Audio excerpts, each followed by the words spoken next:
যুক্তরাষ্ট্রের Manhattan federal কোর্টে Maduro এবং তার স্ত্রী দোষী নয় বলে দাবি করেছেন। মাদুরো বলেছেন তিনি কিডন্যাপড হয়েছেন এবং এখনও ভেনেজুয়েলার প্রেসিডেন্ট। 4টি গুরুতর অভিযোগের মুখোমুখি তিনি। কয়েক ঘন্টার মধ্যে উপরাষ্ট্রপতি ডেলসি রড্রিগেজ অস্থায়ী প্রেসিডেন্ট হিসেবে শপথ নিয়েছেন। এদিকে ট্রাম্প বলেছেন যুক্তরাষ্ট্র মাদক বিক্রেতাদের বিরুদ্ধে যুদ্ধ করছে এবং ভেনেজুয়েলার তেল অবকাঠামো পুনর্গঠন করবে। ভেনেজুয়েলার প্রেসিডেন্ট নিকোলাস মাদুরো সোমবার মাদক সংক্রান্ত অভিযোগে দোষী নয় বলে দাবি করেছেন। তিনি এবং তার স্ত্রী সিলিয়া ফ্লোরেস যুক্তরাষ্ট্রের ম্যানহাটান ফেডারেল কোর্টে আদালতে হাজির হন। মাদুরো বলেছেন তিনি কিডন্যাপড হয়েছেন এবং এখনও ভেনেজুয়েলার প্রেসিডেন্ট।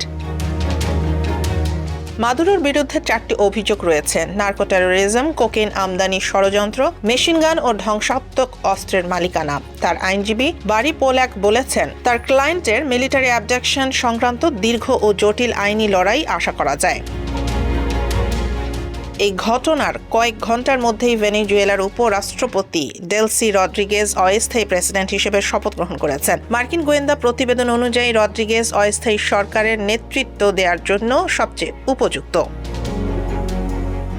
যুক্তরাষ্ট্রের প্রেসিডেন্ট ডোনাল্ড ট্রাম্প বলেছেন তারা মাদক বিক্রেতাদের বিরুদ্ধে যুদ্ধ করছে এবং ভেনেজুয়েলার সমস্যা সমাধান না করা পর্যন্ত নির্বাচন সম্ভব নয়। তিনি আরও বলেছেন মার্কিন কোম্পানি ভেনেজুয়েলার তেল অবকাঠামো পুনর্গঠন করবে। বিশ্ব নেতারা এই ঘটনার বৈধতা নিয়ে উদ্বিগ্ন এবং জাতিসংঘ নিরাপত্তা পরিষদে এই ঘটনাকে নিয়ে বিতর্ক হয়েছে। রাশিয়া, চীন এবং ভেনেজুয়েলার বামপন্থী সহযোগীরা মার্কিন পদক্ষেপকে নিন্দা জানিয়েছে। মাদুরোর ভবিষ্যৎ এবং ভেনেজুয়েলার শাসন ব্যবস্থা এখনও অনিশ্চিত।